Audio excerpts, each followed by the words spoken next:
दर्शकों, एक बार पुनः आप सबका स्वागत है बिहार किसका है के दूसरे एपिसोड में। बिहार विधानसभा चुनाव 2025 का रन शुरू हो चुका है और इस बार सियासत का सबसे बड़ा खिलाड़ी कौन होगा? OBC voter. 63% वोटरों की ताकत सत्ता का ताज किसे पहनाएगी? नीतीश का अनुभव, तेजस्वी यादव का जोश या थर्ड फ्रंट का नया वादा?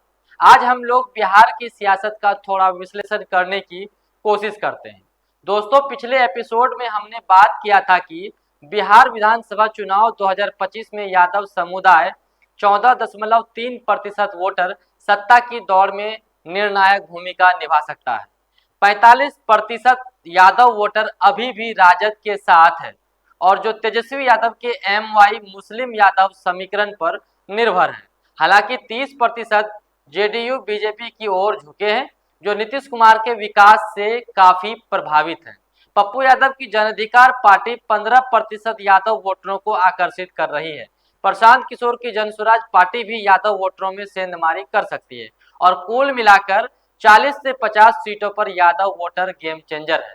और अगर ये वोट बटे तो राजद का किला कमजोर हो सकता है और जेडीयू बीजेपी का थर्ड फ्रंट को फायदा मिल सकता है, जो कि हमने ये सब सारी बातें पिछले एपिसोड में हमने बात किया था। और अब हम ओबीसी वोटर की बात करेंगे। तो देखिए, बिहार की सियासत का दूसरा सबसे बड़ा गणित ओबीसी वोटर भी है।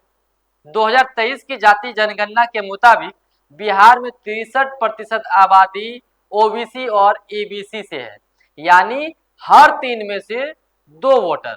इसमें यादव 14.3%, कुर्मी 2.9%, कुशवाहा 3.5% और ईबीसी लगभग 36% शामिल है।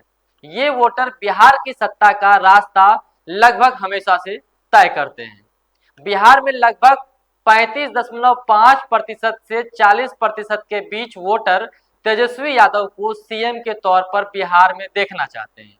नीतीश कुमार 15% के साथ तीसरे नंबर पर है और प्रशांत किशोर की जन स्वराज पार्टी 17.2% के साथ दूसरे स्थान पर उभरी है।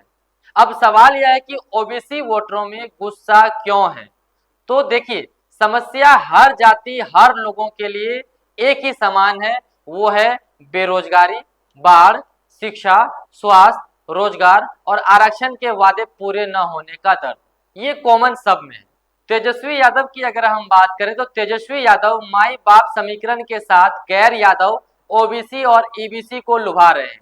नीतीश कुमार ईबीसी और कुर्मी वोटरों के साथ अपनी सुशासन बाबू की छवि बरकरार रखने की कोशिश में। और प्रशांत किशोर तो देखिए भैया, प्रशांत किशोर वो बेरोजगारी और नए बिहार का वादा करके ओबीसी युवाओं को अपने साथ लगातार जोड़ रहे हैं।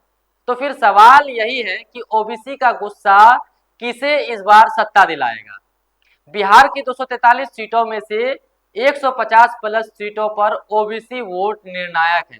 अगर ये वोट बटा तो सियासत में भूचाल आना लगभग तय हो जाएगा। अब बिहार की सियासत में थोड़ा और अंदर जाकर हम लोग देखते हैं तो पता ये चलता है कि ओबीसी वोटर बिहार की सियासत का सबसे बड़ा वोट बैंक है।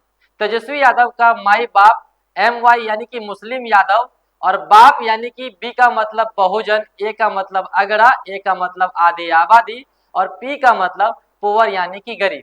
ये जो फॉर्मूला है, ये फॉर्मूला गैर यादव ओबीसी, ईबीसी और दलित वोटरों को अपने साथ जोड़ने की कोशिश है। वो बेरोजगारी और 65% आरक्षण की बात कर ओबीसी के गुस्से को भुना रहे हैं। वहीं दूसरी ओर नीतीश कुमार का दावा है कि सड़क, बिजली और ईबीसी के लिए खास योजना है, लेकिन उनकी सेहत और बार बार गठबंधन बदलने से वोटरों के दिल में एक शक पैदा हो गया है। उधर प्रशांत किशोर की जनसुराज पार्टी नया विकल्प बनकर बिहार में उभरी है। वो ओबीसी युवाओं से कह रहे हैं कि पुरानी सियासत छोड़ो, नया बिहार बनाओ। नीतीश कुमार का चेहरा और जेडीयू का चुनाव चिन्ह तीर छाप अब चुनाव जीतने में कहीं से सक्षम नहीं है। ये बात प्रशांत किशोर जी कह रहे हैं। उन्होंने दावा किया कि नीतीश को खुद अब इस बात का एहसास हो गया है कि उनके नाम या तीर पर वोट नहीं मिलेंगे और जेडीयू की नाव डूब रही है। तो दर्शकों, ऐसे में सवाल उठता है कि ओबीसी वोटर क्या चाहता है? रोजगार चाहता है, सम्मान चाहता है या बाढ़ से राहत चाहता है? तेजस्वी यादव का वादा, नीतीश का अनुभव या प्रशांत किशोर का सपना या फिर और कुछ? कौन जीतेगा ओबीसी का दिल? 63% वोटरों की ताकत सत्ता का ताज किसे पहनाएगी? ओबीसी का गुस्सा सियासत में भूचाल लाएगा क्या? 63% वोटर सत्ता का ताज किसे देंगे? तेजस्वी यादव, नीतीश या थर्ड फ्रंट को? आपकी राय क्या है? आप लोग कमेंट करके जरूर बताइएगा कि राजद, जदयू, बीजेपी या फिर जनसुराज।